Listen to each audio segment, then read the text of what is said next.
G'day and welcome to the Global View on this Monday. I'm Andrew Gagan. Good to have you with us here at ausbiz. So let's take a look at how we finished on Friday. Equity markets essentially struggling for a direction there as investors digested the Fed's rate cut earlier in the week.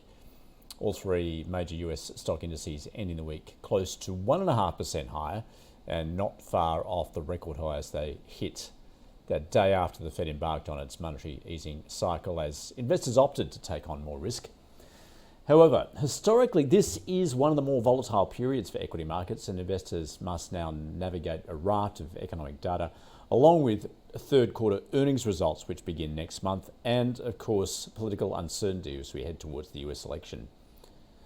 Utilities surged on Friday to be the best performing sector on the S&P, led by a jump in Constellation Energy after the company signed a data center deal with Microsoft to help resurrect a unit of the 3 Mile Island nuclear plant in Pennsylvania. Intel shares closed higher on reports that Qualcomm had made a takeover approach to the chipmaker. Fedex shares plunged after reporting a drop in quarterly earnings on lower demand for services while it lowered its full-year revenue forecast. Nike shares surged as investors welcomed a change in leadership at the sportswear company. And US-listed shares of BHP and Rio were both down around 2.5% on Friday. And in Europe, car makers led a sell-off after Mercedes-Benz cut a profit margin target, citing weakness out of China. Well, US yields dipped following commentary from Fed members on Friday. Governor Christopher Waller saying data released in the days before the FOMC's policy meeting led him to believe that the central bank's preferred index of inflation, the PCE price index, was softening much faster than I thought it was going to. And that is what put me over the edge to say I think 50 basis points is the right thing to do. However, fellow Fed member Michelle Bowman said prices were still increasing at a roughly 2.5% rate on a year-on-year basis, and the committee's larger policy action could be interpreted as a premature declaration of victory. Well, markets are implying a close to 50% chance that the Fed will deliver another half percentage point rate cut in November and have priced in 75 basis points of cuts by the end of this year. And according to the FedWatch tool, the Fed's policy rate is expected to be at 2.85% by the end of 2025, which is now regarded as the neutral rate. Well, as mentioned, US Treasury yields did dip on Friday with the 10-year down to 3.72% and the 2-year falling to 3.58%. And the US dollar strengthened against the yen on Friday, hitting its highest level in 2 weeks after the Bank of Japan left interest rates unchanged and indicated that it was not in a hurry to hike them again. The Aussie trading at 68.1 US cents. Well, let's get across what is moving global markets at the moment with a focus particularly on New Zealand. We go there now to join Greg Smith from Devon Funds Management. Greg, good to catch up with you on this Monday morning. Well, let's first ask you how you've opened up there, locally at least. We've opened up lower by around about 0.5%. So, we didn't have as positive a week as many other sort of indices, I suppose, sort of a reflection of maybe a little bit of the gloom that's around sort of economically. But also we've had that capital raise from Auckland Airport, and that's sort of seen a bit of repositioning with the quarterly indices rebalances as well. So you got most of the blue chips sort of lower today, although Auckland Airport is up, and of course we've got some more news on another capital raise. But I think it's interesting in terms of what you say. September's typically a tricky month. Jerome Powell was pretty at pains to reassure that the jumbo cut wasn't going to be the norm, and I suppose that there was nothing to be concerned about the world's largest economy, and I suppose that's what investors will be trying to sort of figure out over the coming weeks and months. There was one point made that it takes around about 10 quarters from when rates lift off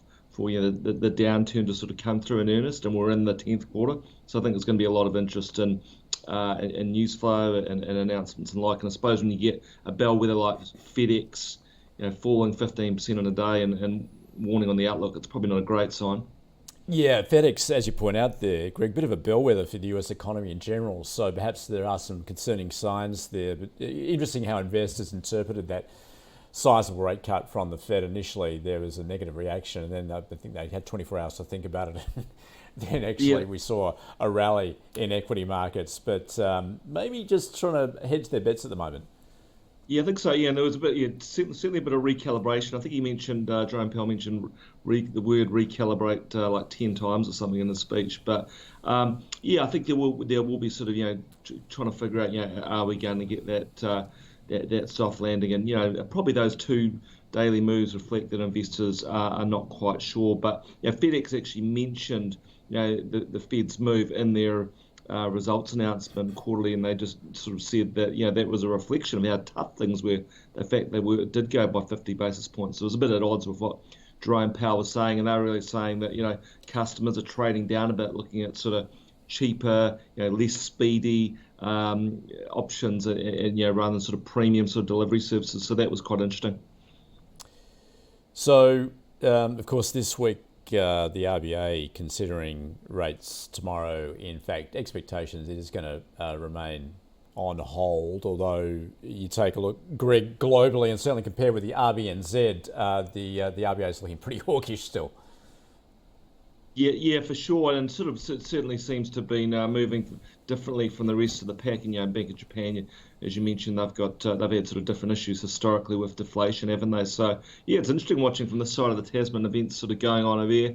I mean, a lot of companies that have been releasing results, if you look at the last sort of few months, have been talking that have businesses in Australia and New Zealand have been talking how it's still challenging in Australia, but it's a lot better than it is here. So perhaps that's sort of a reflection. But obviously, the politicians over there are having a bit of a pop at sort of the RBA for crushing the economy. I think, or sort of words similar effect. But I think there'll be a lot of focus on the language tomorrow, won't there, from the RBA? I mean, expectations they're not going to get a rate cut till next year. Most economists are in the same camp, but the market sort of looks like it's trying to price one in before Christmas.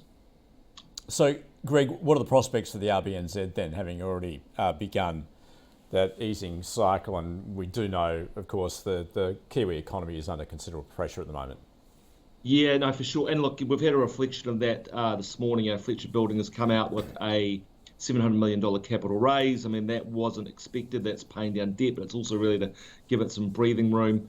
I suppose, given where we are in the economic cycle, it's at a hefty discount. That's a reflection of the uncertainties that are there. And we could talk obviously about, the unresolved problem as yet in Western Australia, but other challenges that they've got as well. But lots of companies are in cost-cutting mode. So Fletcher's Spark came out recently and they said they're going to cut 50 million in labour costs, or around about 10% in the current financial year. So what does this all mean? It means job losses. We're probably over 5% unemployment as we stand right now, and it's probably going to go higher. Business confidence has improved a little bit, following that first rate cut by the RBNZ, but from a quite a low level historically. You look at consumer-facing businesses, you got lots of consumers still mortgage holders still coming off, very low rates. So there's a challenge there.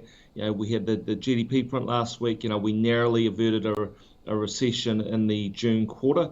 We're definitely in a per capita recession. So, the RBNZ is known for doing things unusual. They're one of the first to hike rates going back a few years ago. No one expected that rate cut. I think it's an outlier potentially that we get a jumbo cut over here as well, if not October, perhaps November.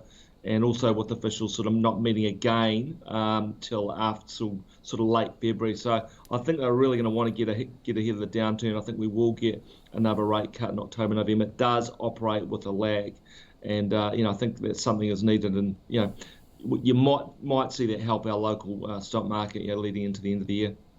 But obviously we are seeing that impact earnings. I mean, you mentioned there, Greg, obviously some companies are already in cost-cutting mode.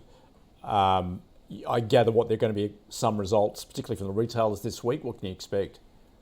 Yeah, that's right. Yeah, so we've got KMD Brands, which is formerly Kathmandu, and this speaks sort of what I was talking about the differences between Australia and New Zealand. So yeah, they've got their full year results. We've already had a sneak peek at the sales.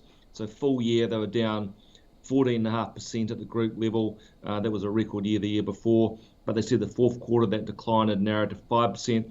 They said Australia was performing a lot better than New Zealand, so sales in Australia down less than 5%, New Zealand down almost 17%.